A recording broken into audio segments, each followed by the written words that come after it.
Oh, Katie. My huge yawn. We caught that right as we were going live. Yeah. Oh, God. Perfect. Perfect timing. I need to turn the volume up. Hello, everybody. All 5 of you who are here. 6. Those summer days, they're long. Why are you yawning again? Oh, it's going to be one of those nights. I'm just going to be yawning. It's okay. Do I have water? I was excited. So for those of you that don't know, I literally moved a week ago today. Into what? You don't always have boxes surrounding you? This will be my new library. My bookshelves are kind of set up over here, but I'm not allowed to unpack my books until we mount the bookshelves to the wall, like attach them to the wall. Yeah. For safety reasons. And we can't do that until we're going to repaint this room. It's like a freaking snowball of whatever. Anyway, so we're just living in boxes right now. In here anyway. The rest of the house is there any room in the house that feels unpacked? Kind of. I did one of the living rooms. So we have like 2 living rooms.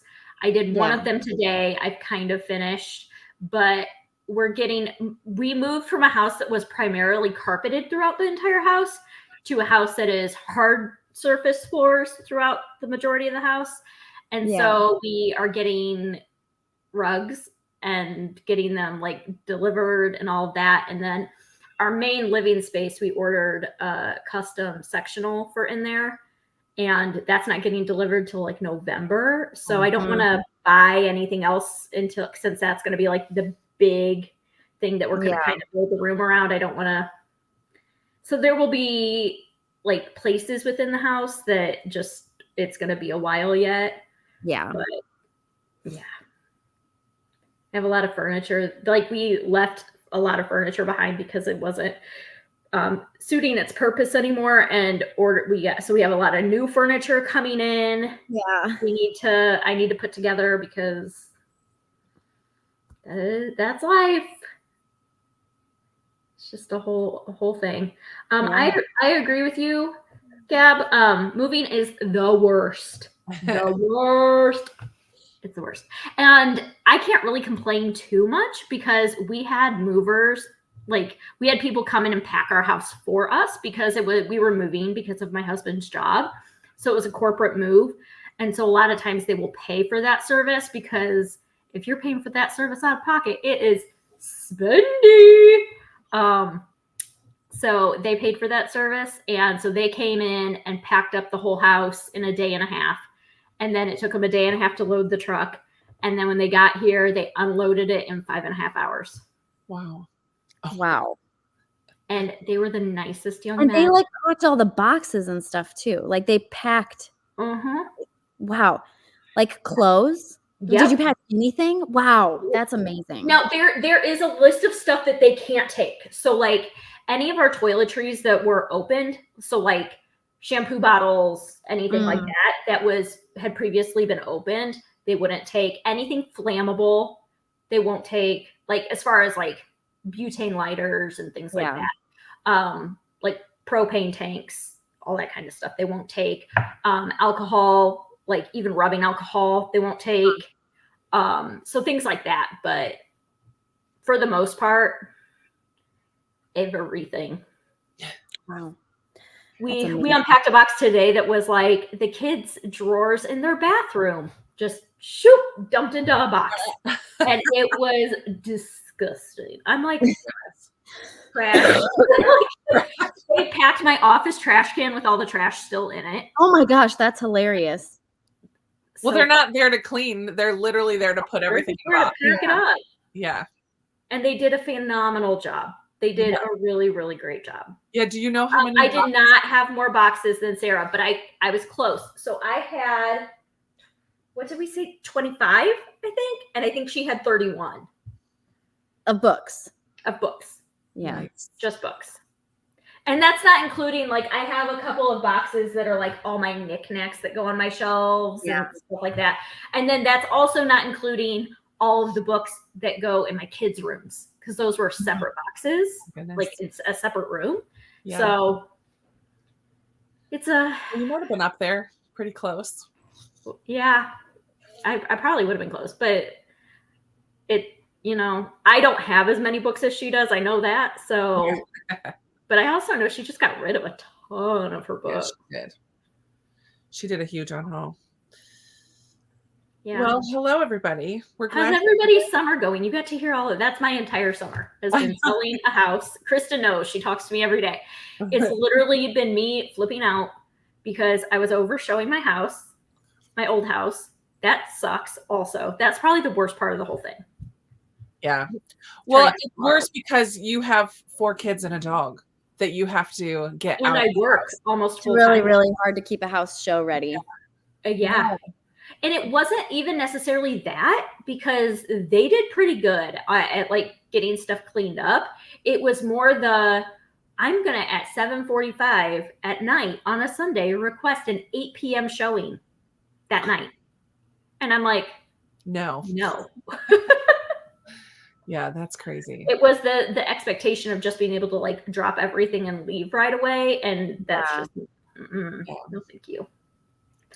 So, but we did it. Yes, I did get to keep my job because I work 100% from home. It was just changing an address. So that was a huge relief that I didn't even have to, like, I took a week's vacation. I logged off on Friday, took the week off, logged back in on Monday for my new house. And it was like nothing ever changed.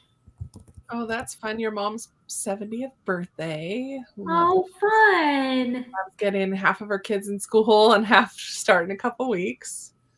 Yeah. And I wanted to come back to this one because Shayna, you are not alone. Samesies. I finished about an hour ago. I messaged them this morning and I was like, ladies, I made it like 20%. And it's not getting done because I had so much other stuff going on today. I was like, it's not getting done. Yeah. So I'm here for more. It's fine. But here we are to talk about Castle of Tangled Magic by Sophie Anderson. And we would love to hear what you thought about it. If you have read it, you're here because you read it. You have thoughts? Did you like it? Did you not like it? What did you think? What was your reading? General impressions. General impressions. We'll start with that. Katie, do you want to go? Sure, I can go first. I thought it was just okay. I probably would have DNF'd it if I didn't have to talk about it. Not because I hated it. It just was okay. And it's not really what I wanted to be reading. That was really kind of the issue. But I didn't super connect with the writing or the story. You know, I was just okay. Yeah. I think I maybe liked it a tiny bit better than you did, but also felt like I would have enjoyed it more when I was a kid. Yeah. I think I probably would have enjoyed it more when I was a kid too. Now, which is fine because it's middle grade. So like there's a place in middle grade like that where it's, really just. I did love the Easter egg that connected it to House with Chicken Eggs. I did too. I did. That was maybe my favorite moment, actually, was that little Easter egg at the end. I love that. I made it to 17% and then decided this is boring the crap out of me and I have better things to be doing with my life than forcing myself to read a book that I have no interest in. Yeah. So I quit it. And I hate to do this, but I really need to go to the bathroom. That's fine. Go. So carry on conversation. I will be back in a moment. Let's all listen really hard and see if we can hear her. Just kidding. I'm just kidding. But yeah, I've also never read anything by Sophie Anderson, so I have nothing to really compare it to. Yeah. As far as like what. I have a cup in here that I didn't know was in here. It still has ice in it, but I don't know what beverage is in it. It's a mystery. Tell me, is it water? It's probably sweet tea. Sweet tea.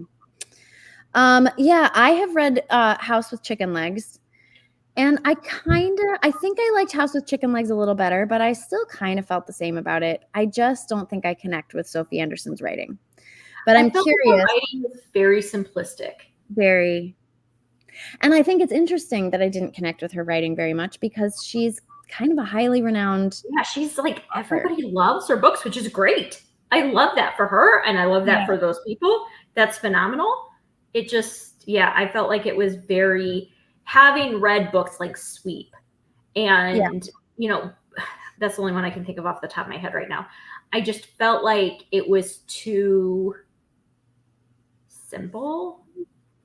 And there were a lot of, like, even in just the amount of the book that I read, like, the characters / names of the different spirits, and there's too much going on. There's a lot going on.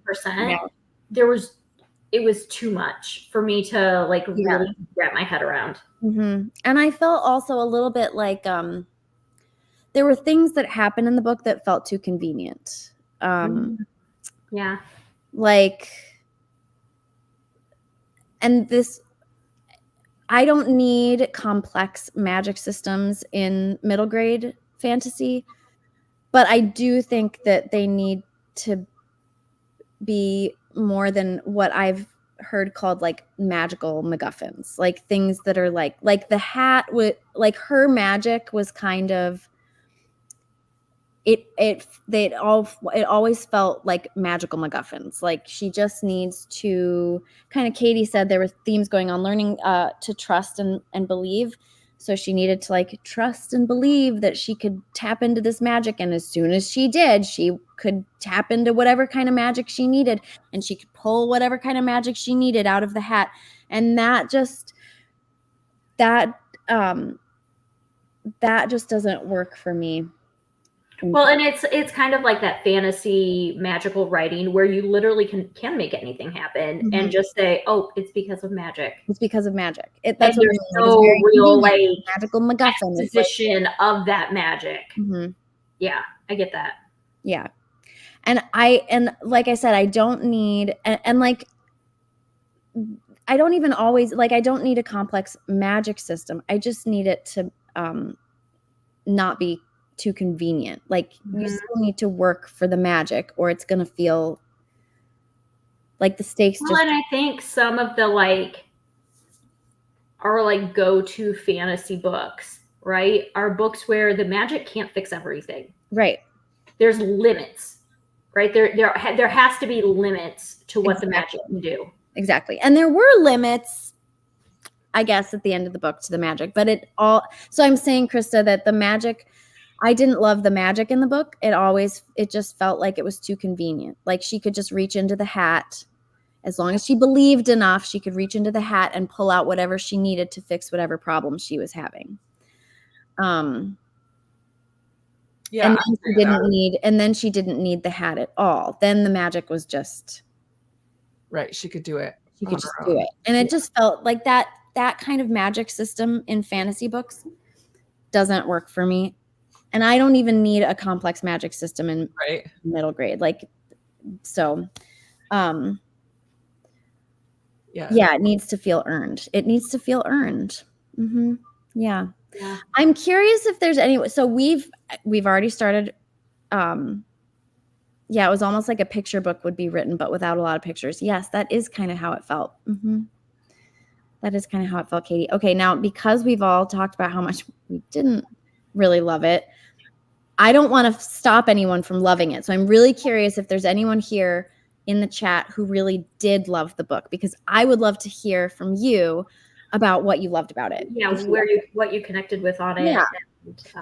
Because like I said, it is a very well-loved book. It is. And she's a really popular middle grade fantasy author. And so I know that my opinion is kind of especially in the like fairy tale, folk tale retelling genre. Yeah.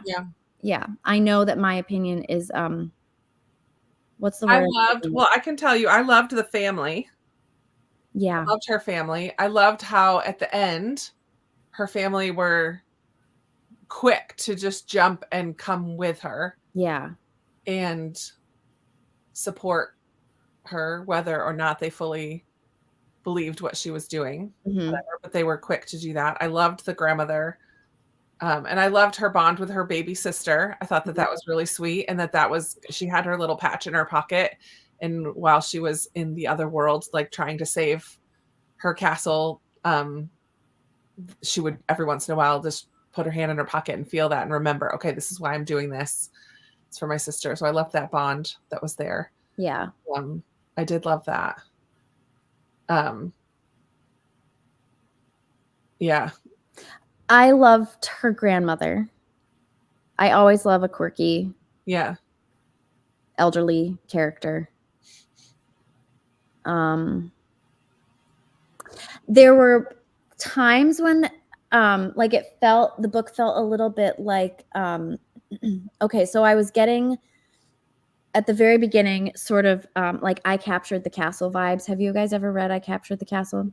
I did, but a long time ago. It's about a family that lives in a dilapidated castle. So I was getting sort of I Captured the Castle vibes. Also a little bit there were elements that felt a little bit like oh my gosh, the book, it's a really popular middle grade fantasy series. Hollowpox is one of the books. Nevermore. It had a little bit of Nevermore vibes to me with the castle that kind of had a mind of its own a little bit. Yeah. So there were things that I enjoyed. Yeah, I like that she also made mistakes. Yeah. I do wish things were fleshed out a little bit more with her, with Magnolia.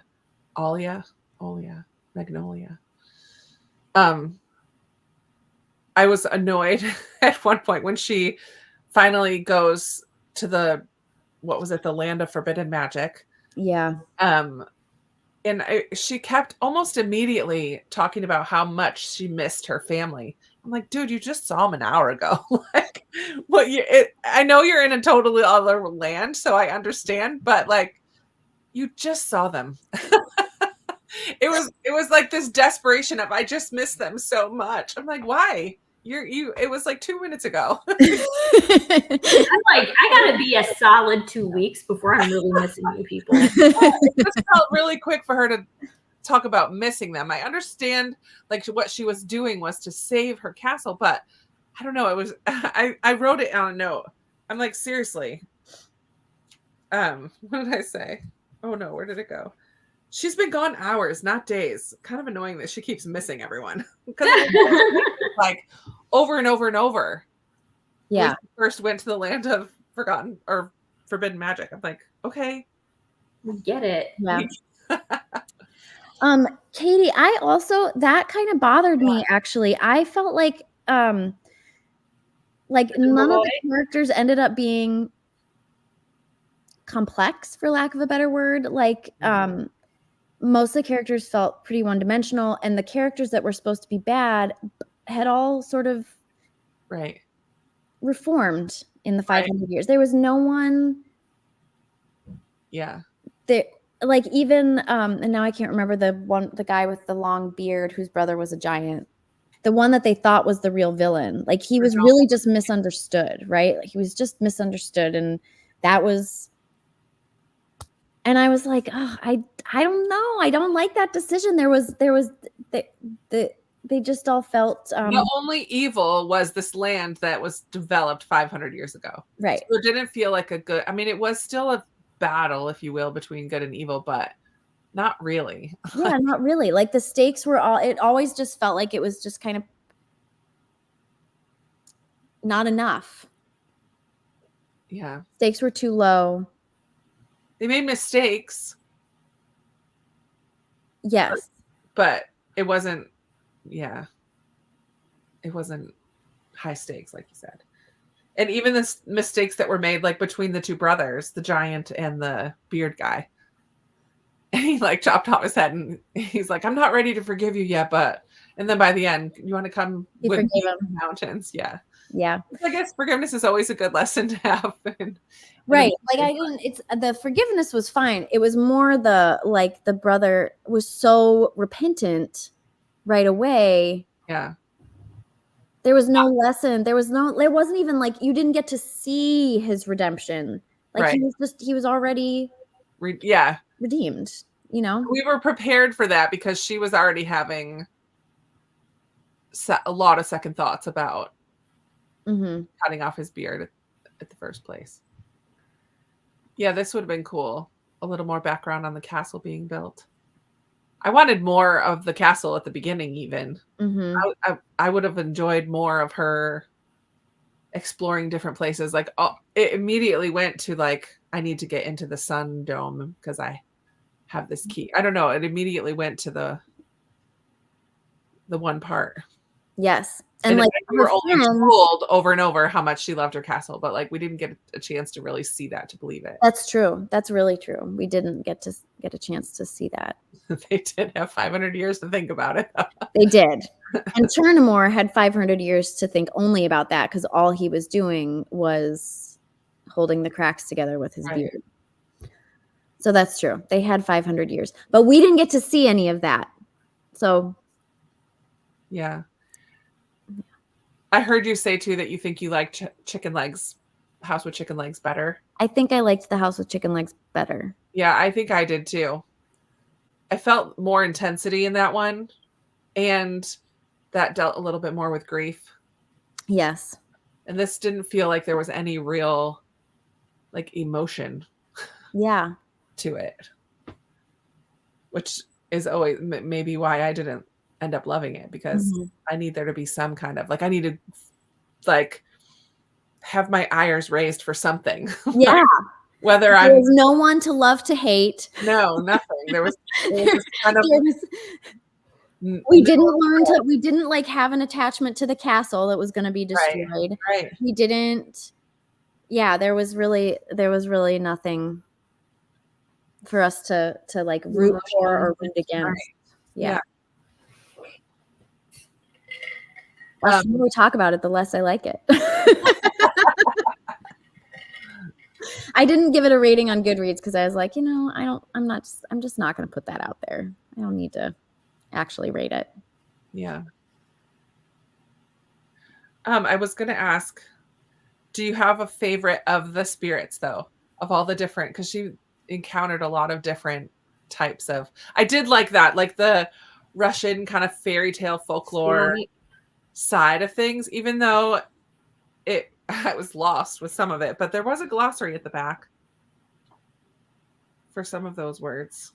Yeah, I read I watched a couple of different interviews with her last night instead of reading the book.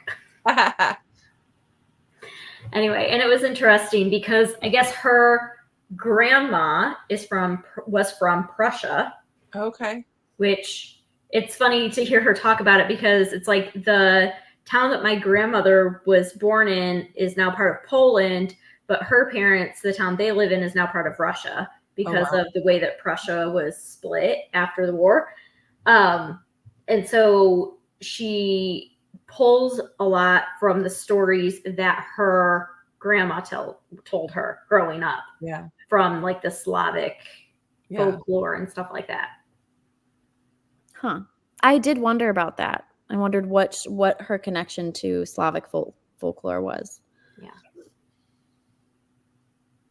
I think I liked the water girl. Oh yeah, that was the question you asked. I think I liked her best too. Cascadia, that was her name. I feel like there was another one of the. I didn't like the cat because I was constantly like suspicious. Yeah. Which I guess tracks with cats in general. I'm always suspicious of cats. Oh, I liked Golov. I thought he was funny. The giant, yeah, he was. Giant.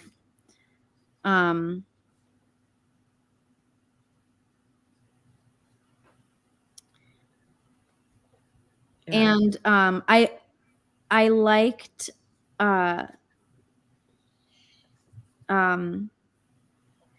well, I liked having a name for the tree spirits, leshies, because my one weird paranormal thing that's ever happened to me that I don't need to go into tonight, but it had to do, it was like something that looked like a tree. It was really tall. We need more details. Oh my goodness. It happened about a year ago. Holy moly. It was very weird in the middle of the night.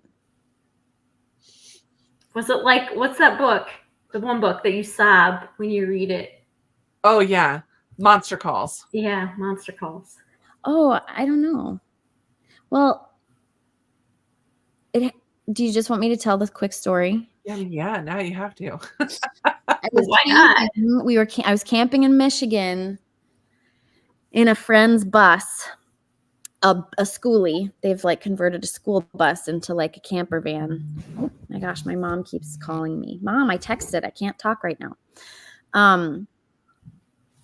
Hang on just a second. Just answer and put it on speakerphone while I'll talk to her. I will say that I found a whole teacher / classroom kit for this book for like grade 2 and 3. So for in the UK, which would be the younger end of middle grade for sure. So yeah, it did feel very simple to understand. Yeah, exactly that, PJ. Yeah, it did. Like, camping in Michigan in a schoolie, and it was the middle of the night, and I had to go to the bathroom, so I got up and I was sitting in the bathroom in the schoolie, and I was looking at and the windows are like over 6.5 feet up off the ground on the school bus, and I was looking out of the window, and in the distance there was a really slow blinking light. I'm not talking, it didn't look like a moving, it was a big light, so it wasn't like a flashlight. And it wasn't like a car light because it wasn't moving or like moving between the trees or anything. It was just a slow blinking light. And I thought that even that felt weird to me, but I was like, oh, that's weird. And then I saw a figure pass by the window, and it looked, and it was as tall, like even taller than the windows on the school bus, which I just said are like 6.5 feet off the ground. And it looked like a tree branch person. And I know that sounds weird. Like the talking trees in Lord of the Rings? Not as big as that. oh Smaller. Word. Like a leshy, like what's described in here. That's what it looked like. And it freaked me out, but I also, my brain wanted to like, not justify it, like rationalize it. Right. So I was like, it was probably a shadow of something, or it was like one of the ends. Yeah. It was not like an airplane. It was someone walking by the bus into the woods past the bus. But my rationalization was, oh, it's like a park ranger, but holding a tree branch at 2 a.m. Oh my gosh.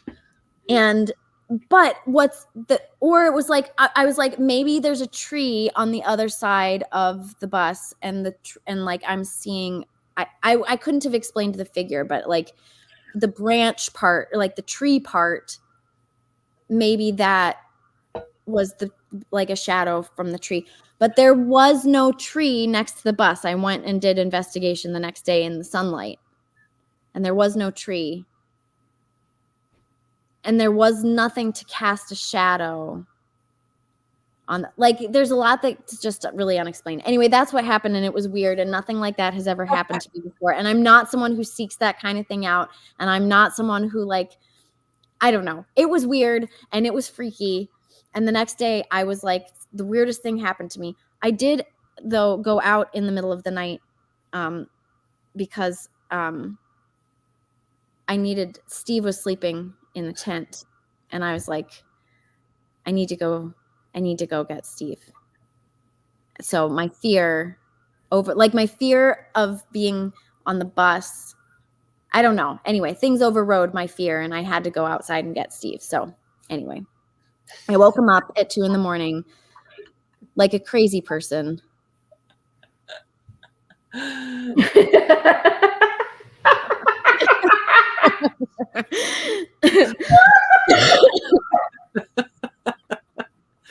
I love it.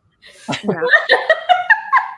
Maybe you could see the magic, because belief is stronger than magic.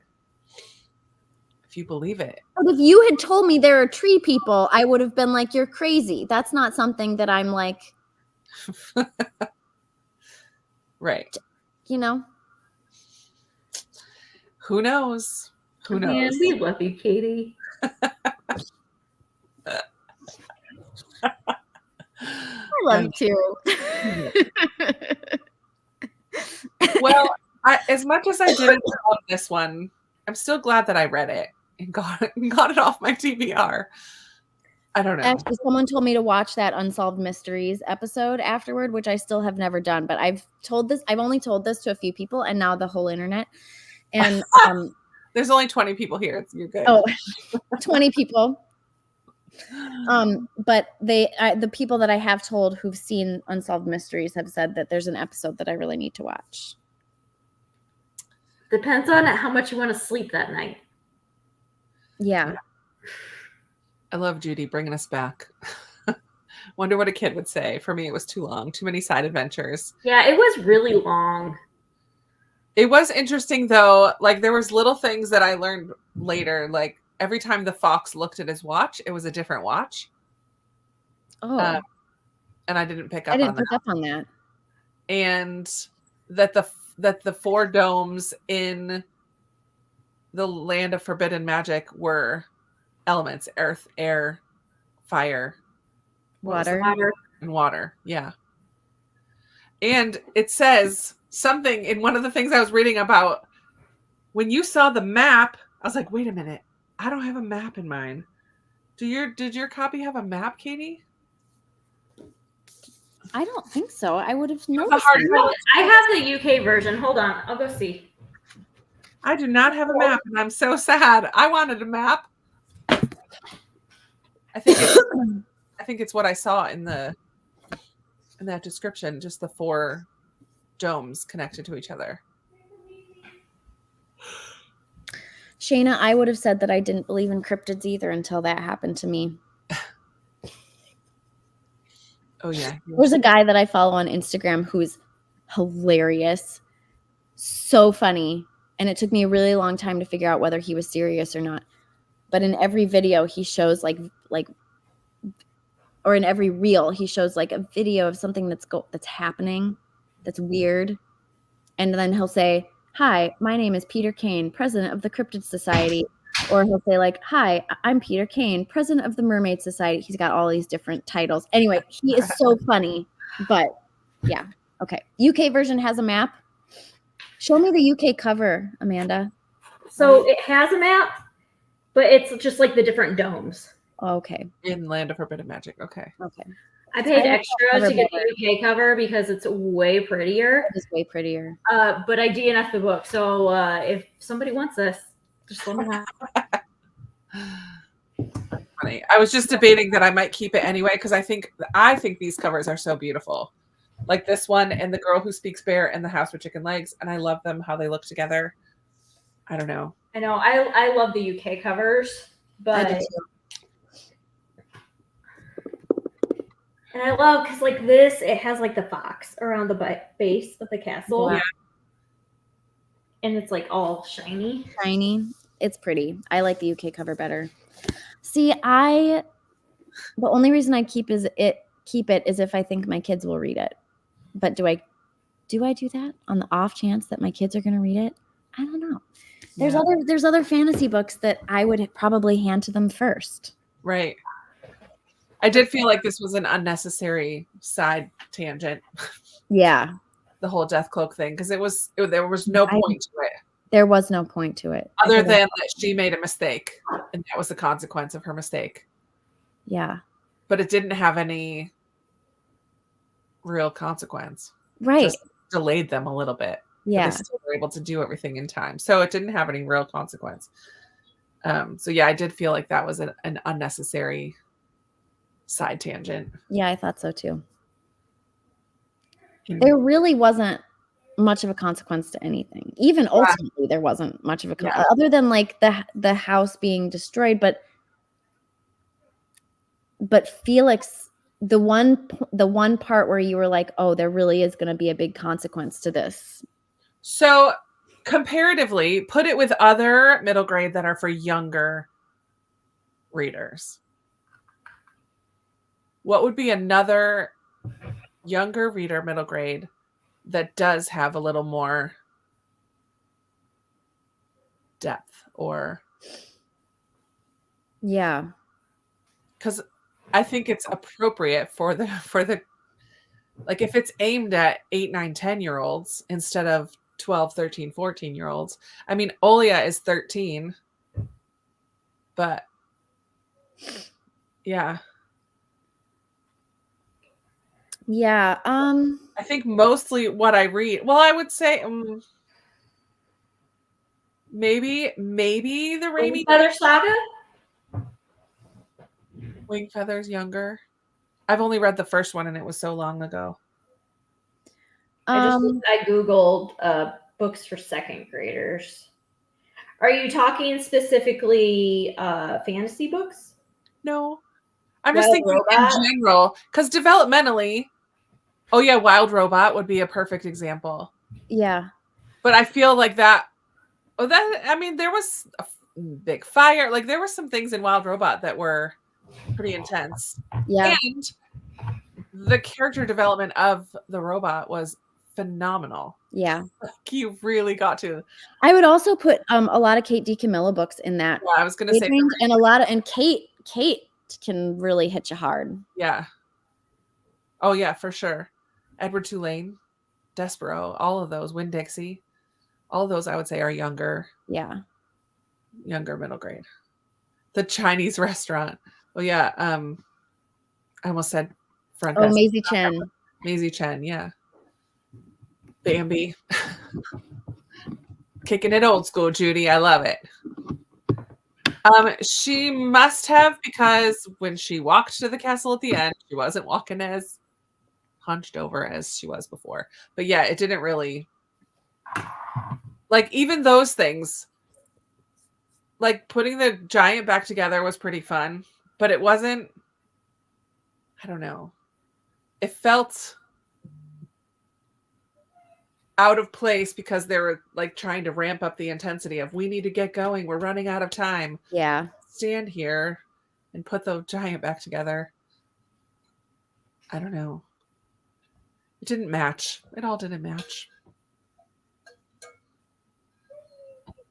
Yeah, she walked with her sticks, but more smoothly. Yeah. But I feel like developmentally, second and third graders, I mean, it's good to have some that, yeah, because they can handle harder stuff too. What am I saying? Yeah. But the simplicity of this, I feel like they would enjoy this. Yeah. Although I would say it was too long still for. Yeah. For that age, if you're shooting for young middle grade, I feel like it's too long. It is kind of, yeah. It was kind of long. Almost 300 pages. Yeah. 250. That's kind of too long for a young middle grade book. Yeah. Yeah, it's 404 is this one. Oh my goodness. 404 pages. But as someone else said, the UK has pictures in it. Oh. That's nice. That's nice. So, like, there's your tree, man. Is that what your man looked like, Katie? Yeah.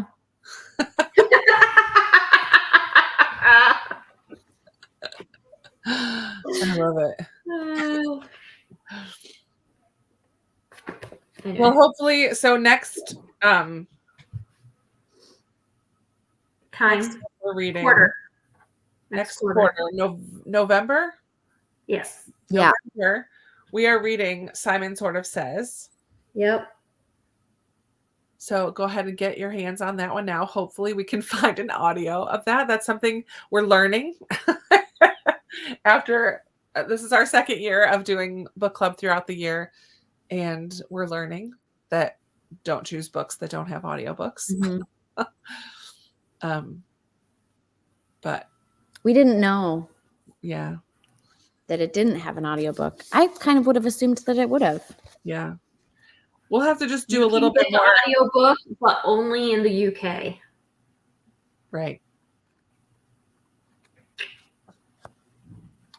The Light Jar. Teresa, I'm not familiar with that one. The Light Jar. What's that? Another younger middle grade. Younger middle grade. It has some hat. The Light Jar. It doesn't mean you won't succeed. I do think it did have good messages. Like her confidence growing throughout the book. The idea that you can make mistakes, but that doesn't mean it's over or that you're written off. That you can have like fear and courage and like, what was the things? I marked it even. You can be wise and foolish and impulsive and fearful and also, like big, brave, strong, and good. But like all of those things can encompass. Like you're not one or the other. I liked that message. And the whole idea of change. The winds of change. What did the grandma said at the beginning? Winds of change tear things down to help you see. So like change comes sometimes and helps us see things from a different perspective. And I like that whole message that's in there too. So there was good messages in there. I think. I agree. There were good messages. I'll get a cup. I'll get my cup. Simon Sort of Says by Erin Bow. Simon Sort of Says.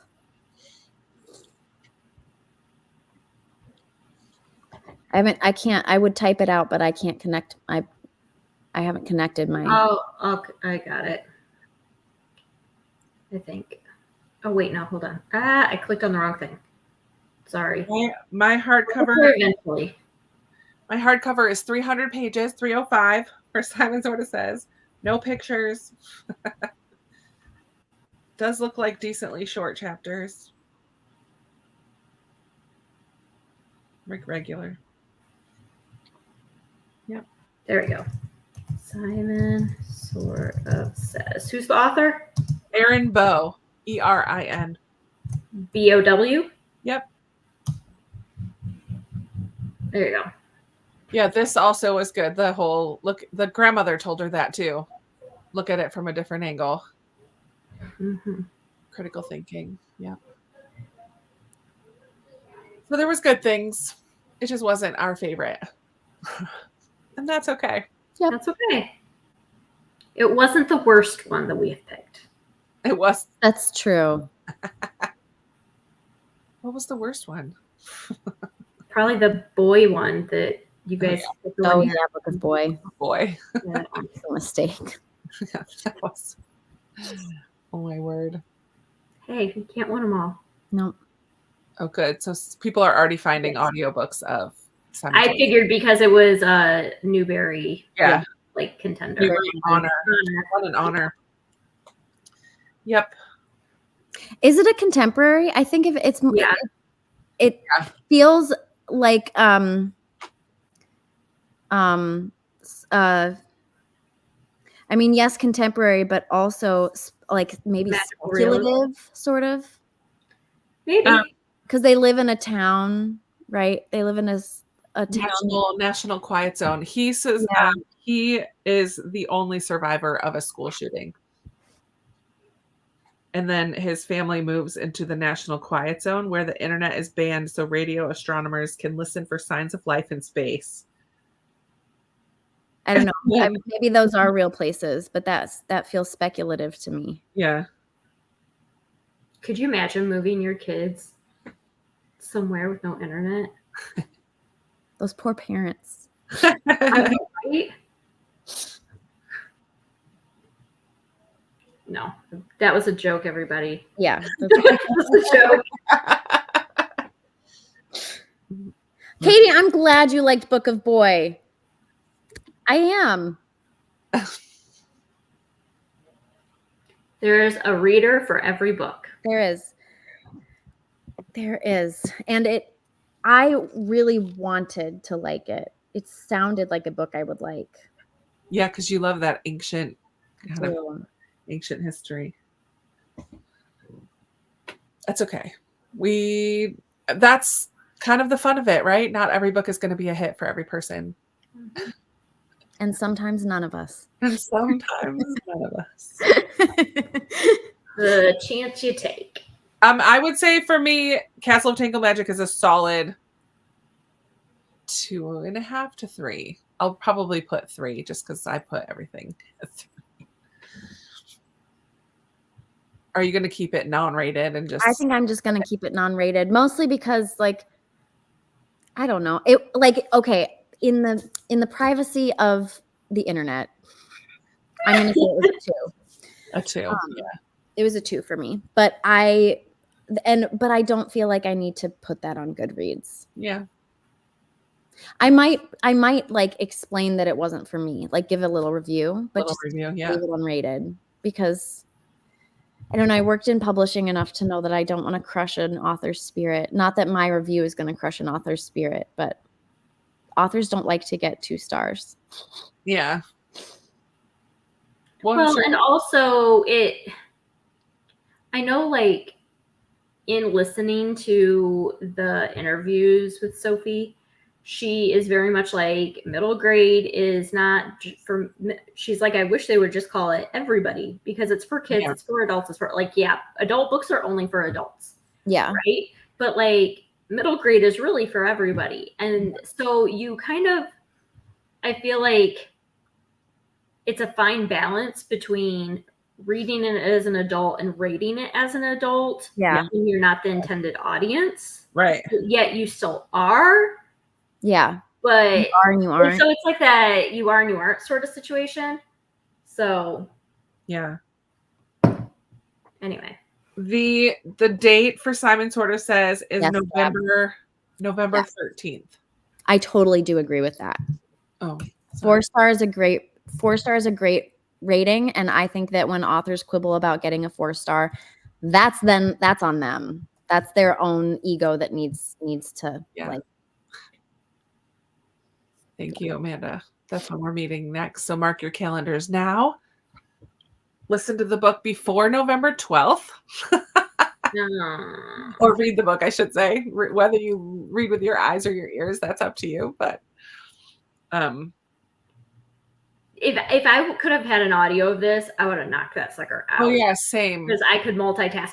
My thing is, if I have to physically read a book, it needs to be something engaging. And because I have such a hard time focusing and just like sitting and reading. I feel like a good narrator might have made this a little more fun to read. That's probably true. Sure. Because I feel like it would be a fun, like I can see this being a fun read aloud for kids. Like with different voices for all the different characters. Yeah, I feel like it could be a really fun read aloud. So yeah, that's why I'm gonna stick with a 3. Yeah. That's good, Krista. Well, with your rating. I just I do tend to be a little more generous with my ratings in general because I very rarely rate anything 5. If I rate it 5 stars, it means I freaking love that book. Oh no, see, I give out lots of 5 stars. You get a 5 star. You get a 5 star. I give a 4 star. I think is probably 4 is are my comments. Yeah, but 4 is probably my most common. Yeah, but I've started to be a little stingier with my 5s. I used to give out more 5s, and I'm the opposite. I started to be more free. I'm like, why am I not giving this 5 stars? Even if because I used to say, well, I'm not going to remember this. Well, so what? I thoroughly enjoyed my experience with it now. Why wouldn't I give that 5 stars? Just because I'm not going to remember it next week? I read 300 books. See, that's not my 5. If I give a 5, like I try to reserve 5 stars for like books that are like true favorites. Mm-hmm. Yeah. So if I loved it, but it's not a favorite, that's a 4-star book for me. Yeah. I don't feel like it that way. I feel like if I thoroughly enjoyed reading it and I can't come up with a specific reason why you're not why it's not a 5-star. Yeah. I'm like, just give it a 5-star. But yeah. anyways, that's a all right. Let's end tonight talking about what we are currently reading. Oh, good call. Or what your next read is. Yes. Yeah. You start, Amanda. In the lake, Middle Bridgewater. I am currently, I just started reading 4 Weekends and a Funeral by Ellie Palmer. She's a Minnesota author that I saw interview Christina Lauren a while ago, and her debut novel came out on Tuesday. It was a Book of the Month selection. So it is a rom-com, and that's all I know. I'm going in blind. Have you started it? I just started it. I'm like first chapter. And like in the first chapter, she is attending her ex-boyfriend's funeral. But at the funeral, everybody keeps introducing her to everybody as his girlfriend. And so like she's like, do I correct them and be like, dude, he dumped me like 2 weeks ago, but now he's dead. So what do I do? Like, this is awkward. So that's the beginning of the book, which I'm like, that's perfect for a rom-com beginning. Yeah. And then I am listening to My Canadian Boyfriend, which is another rom-com, because I am very, very firmly in my rom-com era this year. Love it. And I'm just riding that wave for like the last 2 years. Probably. Yeah. Pretty much since I got my job and my life all went to HE double hockey sticks. Yeah. I'm just riding that wave now. It was so much fun. Me and one of my like in real life besties, there's a new bookstore in Minneapolis that is like a romance bookstore. And so we went there the weekend right before I left. And so we went and got lunch, and then we went shopping there because she's a big romance reader too. And it was so much fun. It was so much fun. Just like browsing all the shelves, and it was packed in there. There were so many people there. I love to see it. So yeah. Anyway. Love that. Yeah. So that's what I'm reading. I am listening to The Shell Seekers. You're the one listening to that. Yep.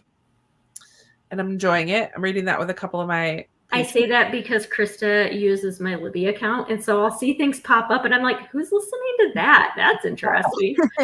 My mom does the same thing because when I share, and so she's like, "If I ever see something, and I just wait until it hits 100%, and then I start listening to it." Same. How are you liking The Shell Seekers, though? Oh, I'm really liking it. Definitely very character driven, and I don't like all the characters so far. Like each chapter has been. I know. Meredith from Currently Reading loves that book.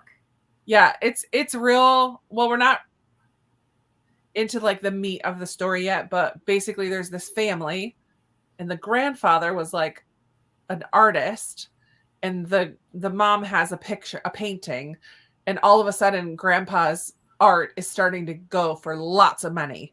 So the 3 kids are now, so we got to know each of the 3 kids, and some of them want mom to sell this painting that's on her living room wall. And one of them is like, just leave mom alone. And then I'm just now in the middle of the chapter that's about the grandpa who was the artist. So like, we're really like each chapter, and they're super long chapters, like 60, 70 pages. Like they're so long, but it's really been zeroed in on each of the different people so far. But that's kind of like the overall story. As this painting, and the painting is called The Shell Seekers.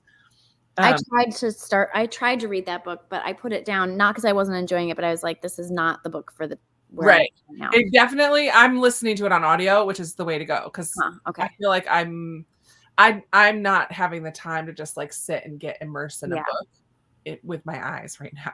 I'm also halfway in Words of Radiance, so there's my little bookmark there. You and your chunky books. Slowly making my way through that. But I have a 5-star prediction I need to read before the end of the month. Ooh, Outlaw I Double Salt. want to read that.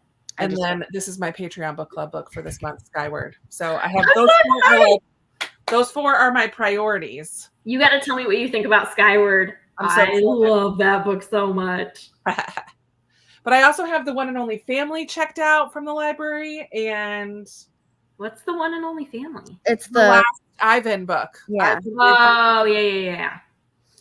I have Brian Selznick's book checked out, Big Tree, but I'm probably not going to get to that one. And I have like a stack of cozy mysteries right there that I really want to read. Big Tree's in one of those boxes over there. Yeah. I do have that one. But Catch-Up-a-thon is over, so I'm done with Book of the Month for now. And now that stack of 4 is really my priority. If I could read those by the end of the month, I would be thrilled. So, Katie, how about you? I just finished the new Catherine Center book. The rom-comers? Rom-comers. It's cute. It was cute. I know that Catherine Center is like, it's cheesy, but I just love her so much. I don't care that she's cheesy. I love her. I love The Bodyguard. I thought I have not read that one yet. Fun. Have you read that one, Krista? Oh yeah, I loved it. I love The Bodyguard. I feel like The Bodyguard. So far, my favorite is still the first one that I read by her, which was How to Walk Away. That one. Yeah, I haven't read that many of them, but I feel like the rom-comers and Bodyguard are a little different from How to Walk Away, What You Wish For, like the other ones that her earlier ones. But even Hello Stranger, I don't feel was quite as rom-commy as The Bodyguard and rom-comers. I feel like all the other ones have a little bit more. I mean, those ones do to a degree, but they had other. The rom-comers had some heavy. Yeah, but that's why I like her because she's. I like that too. I like it too in her books. Wait, so you finished that, but what are you reading now? I finished that, so now I'm reading. I'm reading Yours Truly by Anne Jimenez. I'm not very far into it. I'm only 24 pages, but you read Part of Your World though, right? I read Part of Your World this spring. Did you like it? I loved it. You know this, Amanda. Oh, that's right. You told me about this. Oh my goodness. I loved it. I loved it so much. Like that book. It's so good. Like, that book like spoke to my soul. I loved it. That's right. Oh my goodness. I cannot believe I totally think that. Yeah. Yeah. And then I'm also reading The Anxious Generation, which doesn't have the cover. Oh, yeah. By Jonathan Haidt. Tabbing like every page. I don't know if I'm ready to read that because I don't need somebody to tell me how awful of a parent I am. You won't feel like you're an awful parent.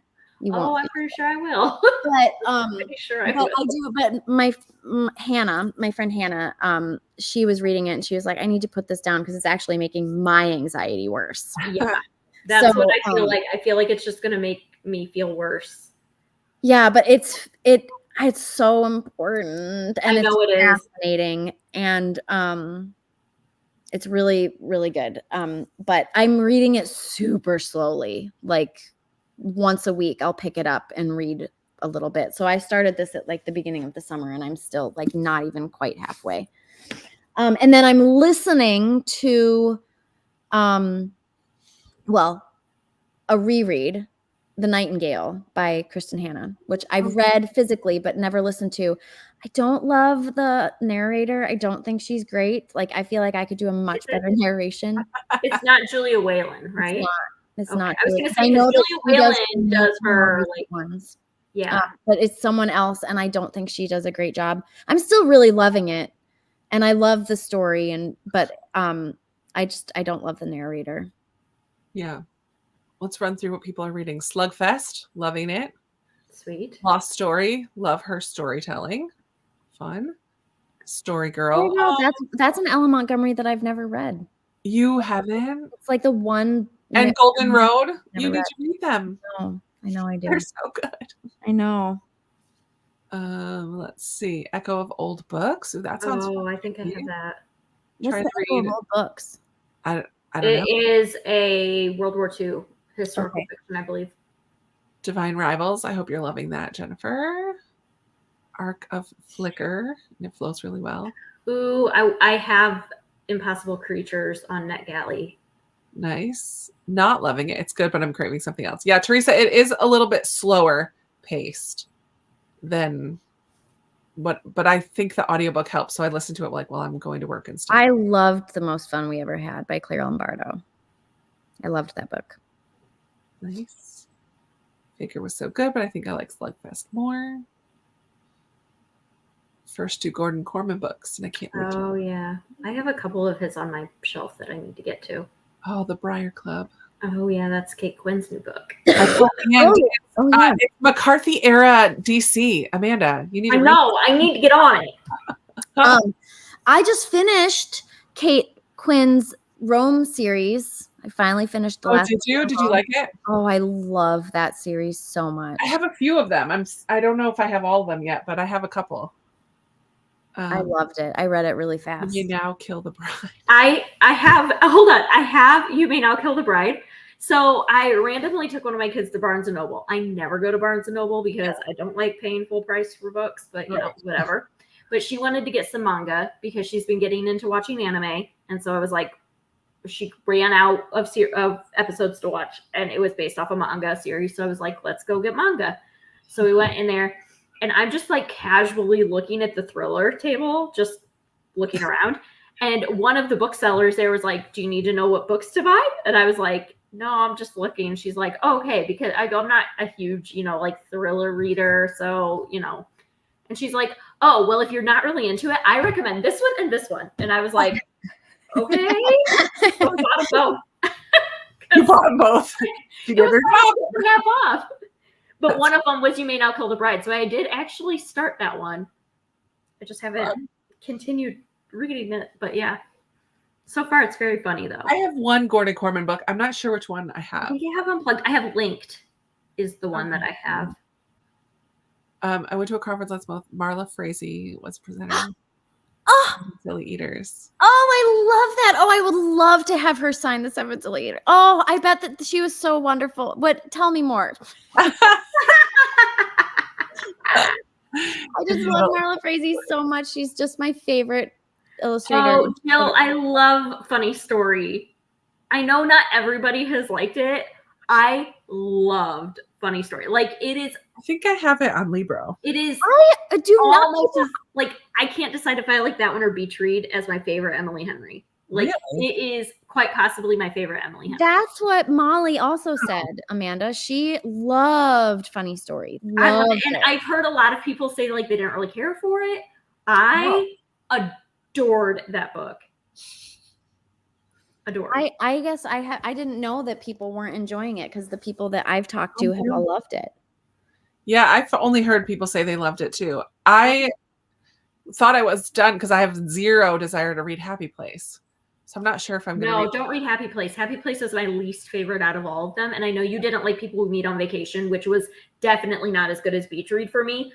But I mean, okay, go into it, Krista, knowing there is a little bit of Ceci times. Yeah. So yes, I know she does a little bit more than there's a little bit of like, oh, interesting.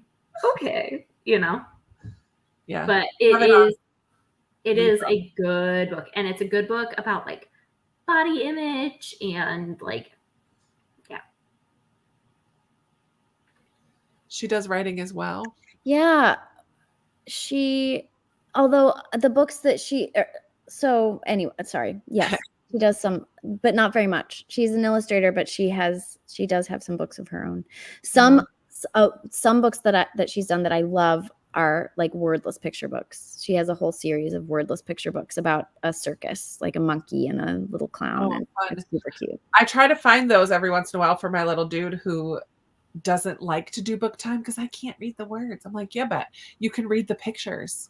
So you should look up. It's called I'll text you later because I don't remember the title. No, but we do it. I make him do it anyway. So he has to. We set a timer and we put on Brahms classical music. See, Marla Frazee is so good. You could do that with all of her books because in all of her books, her pictures tell a story. Yeah, and that's what I love about her books so much. Fun. I love that.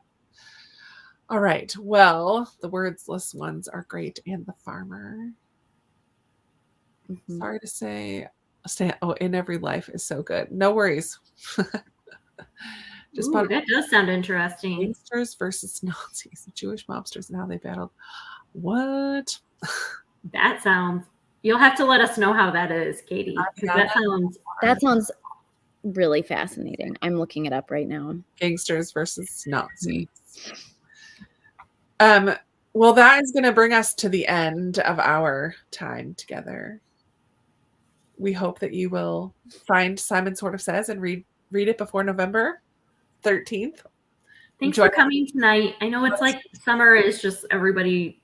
Yeah. Thanks for being here. And if you're watching later, thank you for watching later too. Thumbs up. Give a thumbs up.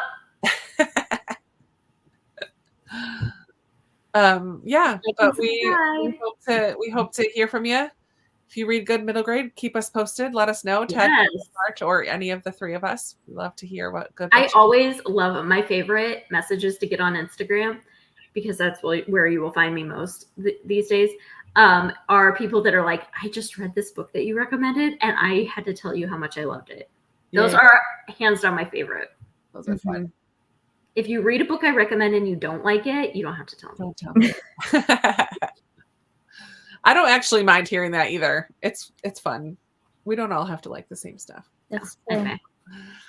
All right, everybody. Thank you so much. Happy reading. Hope you read some great books between now and the next time we are all together. See you soon. Bye. Bye.